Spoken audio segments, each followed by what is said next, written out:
అంటే బీఆర్ఎస్ పార్టీలో తెలంగాణ ఆడబిడ్డగా కవితక్కను పిలుస్తారు కదా. మన రిజర్వేషన్ పరంగా చూసుకుంటే చాలా వరకు మహిళలు అయితే తక్కువ ఉన్నారు.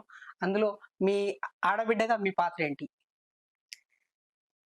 నేను బీఆర్ఎస్ పార్టీలో సరే ఆడబిడ్డగా నా పాత్ర అంటే నేను బీఆర్ఎస్ పార్టీలో నేను ఒక సైనికురాలినండి.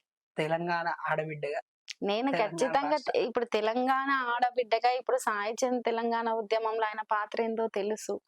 బహుశా నేను ముందుండి కొట్లాడకపోవచ్చు, వెనకుండి సహకారం అందిస్తుండొచ్చు.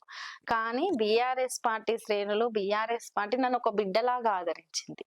నేను ఆడబిడ్డనే కాదు, అందరి బిడ్డను. ఈవెన్ బీఆర్ఎస్ పార్టీకే కాదు, ప్రజల బిడ్డను నేను. ఖచ్చితంగా ప్రజలు నన్ను ఒక బిడ్డలా ఆదరిస్తారని నేను ఫీల్ అవుతున్నాను. బీఆర్ఎస్ పార్టీ కూడా అదే రకంగా అంతే ధైర్యం ఇస్తూ నన్ను రాజకీయంగా ముందుకు నడిపిస్తది. మీ మీ భవిష్యత్తు రాజకీయ కార్యాచరణ ఏ విధంగా ఉంటుంది మేడం? భవిష్యత్తులో ఇప్పుడు రాజకీయంగా ఆల్రెడీ కార్యాచరణ అనేది మొదలు పెట్టేశాము. ఇప్పుడు కాదు, సాయి ఇన్సిడెంట్ జరిగిన వెంటనే నా రాజకీయంగానే కార్యాచరణ మొదలు పెట్టాను. భవిష్యత్తులో చెప్పాను కదా, మేము ప్రభుత్వం తారుమారయ్యింది, ప్రభుత్వం ఇప్పుడు వచ్చింది, ప్రతిపక్షాల నుండి మాదైన గొంతును వినిపిస్తాం, గట్టిగా వినిపిస్తాం, బలంగా వినిపిస్తాం. ప్రజలకు ఏవైతే హామీలు ఉన్నాయో అవి నెరవేర్చకపోతే ఖచ్చితంగా క్వశ్చన్ చేస్తాము.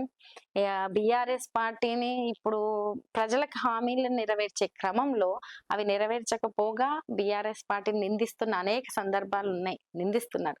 ఆ నిందిస్తున్న దాంట్లో నిజాలు, తప్పు ఒప్పులు, ఎందుకు ఏంటి అనే విషయాలు అనేక అంశాలు మాట్లాడతాం. భవిష్యత్తులో ఖచ్చితంగా ఏదైతే అధినాయకులు నిర్ణయించిన దానికి ఖచ్చితంగా కట్టుబడి బీఆర్ఎస్ పార్టీలో బలమైన రాజకీయ నాయకురాలిగా నేను ఉంటాను. ఇప్పుడున్న కాంగ్రెస్ ప్రభుత్వం ప్రజల పక్షాన ఎంతవరకు నిలబడుతుందని చెప్పేసి మీరు అభిప్రాయపడుతున్నారు? ఇప్పటికే ప్రజలు కొంత ఇప్పుడు రైతు బంధు విషయంలో కావచ్చు, ఎందుకంటే అంతకు ముందే ఎలక్షన్ కి ముందే రైతు బంధు అనేది ఇచ్చి, అంటే రైతు బంధు వేస్తున్నామని ప్రకటించిన క్రమంలో ఎలక్షన్ కోడ్ అని చెప్పేసి కంప్లైంట్ ఇచ్చి రైతు బంధుని ఆపడం జరిగింది. ఎలక్షన్ అయిపోయిన వెంటనే యాసంగి పంట మొదలైంది, పెట్టుబడి సాయం అందలేదు, రైతులు చాలా ఇబ్బంది పడుతున్న సందర్భం ఉంది. ఒకరేమో పెట్టుబడి సాయం అందింది అంటున్నారు, ఒకరేమో ఒక ఎకరాకి అందింది అంటారు, ఒకరేమో ఇంకా అందలేదు అంటారు. అంటే వాళ్ళకి ఒక్కొక్కరు ఒక్కొక్క రకంగా మాట్లాడుతారు. రైతుల పరిస్థితి చూస్తే అందని రైతులు చాలా మంది ఉన్నారు. కాబట్టి ప్రజలకి ఆల్రెడీ ఉచిత బస్సు సౌకర్యం కల్పించిన విషయాల్లో ఆర్టీసీకి ప్రభుత్వం చెల్లించే దాంట్లో 8,000 కోట్లు చెల్లిస్తుంది. ఆల్రెడీ నిన్న కూడా ఆర్టీసీకి ఇన్ని వేల కోట్ల అవసరం ఉంది అని చెప్పి సజ్జనార్ గారు ప్రకటించడం జరిగింది.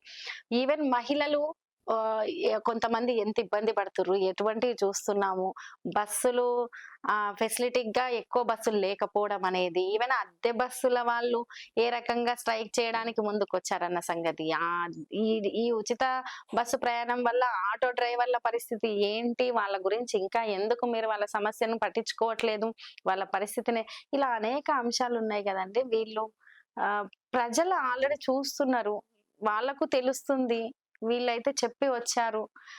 మేము కూడా అతి తక్కువ కాలమే అయ్యింది కదా, అప్పుడే ఎందుకు అని కూడా చిన్నగానే, అది కూడా ప్రజల తరపు నుంచే క్వశ్చన్ చేస్తున్నాం. ఇది వ్యక్తిగతం ఏం కాదు కదా, ప్రజల తరపు నుంచి క్వశ్చన్ చేస్తున్నాం. అప్పుడే క్వశ్చన్ చేస్తున్నారు అంటే ఇప్పుడు యాసంగి పంట అయితే పెట్టుబడి సాయం ఆగదు కదండి. ఇంకొక 3 నెలల తర్వాత ఇస్తాము అంటే అప్పటి వరకు పంటలు వేసుకోకుండా ఉండరు. ఈవెన్ ఇప్పుడు పంటకు సాగునీరు అందించే విషయంలో, ఈ కృష్ణా బోర్డు విషయంలో, ఇట్లా అనేక విషయాలు అనేది వస్తున్నాయి. చాలా ఇబ్బందికరంగా ఉంది, ప్రజలు ఇబ్బందిని ఫేస్ చేస్తున్నారు. వాటిని ఖచ్చితంగా మేము క్వశ్చన్ చేస్తున్నాం. మేం కాదు, ప్రజలు కూడా అసంతృప్తిగానే ఉన్నారు. మీకు లోక్సభ ఎన్నికల్లో మీకు అవకాశం దొరికితే మీరు ఎక్కడి నుంచి పోటీ చేయాలని అనుకుంటున్నారు? ఇప్పుడు మాది ఉమ్మడి పాలమూరు జిల్లా. ఇప్పుడు నాకు అవకాశం దొరికితే అంటే అధిష్టాన నిర్ణయం అనేది ఒకటి ఉంటది, అధిష్టానం నిర్ణయిస్తుంది. అది ఉమ్మడి పాలమూరు జిల్లాల్లో ఉన్నవి 2 స్థానం, ఒకటి నాగర్ కర్నూల్, ఒకటి మహబూబ్ నగర్. నాగర్ కర్నూల్ స్థానం నుంచి ఆల్రెడీ అది రిజర్వ్డ్ కాన్స్టిట్యున్సీ కాబట్టి ఉన్నది ఒకటే ఒక స్థానం, మహబూబ్ నగర్. ఇది ఈరోజు రజనీ మేడం తోటి ఇంటర్వ్యూ. మరొక ఇంటర్వ్యూతో మళ్ళీ కలుద్దాం. అంతవరకు చూస్తూనే ఉండండి ఆంధ్రప్రభ. Thank you.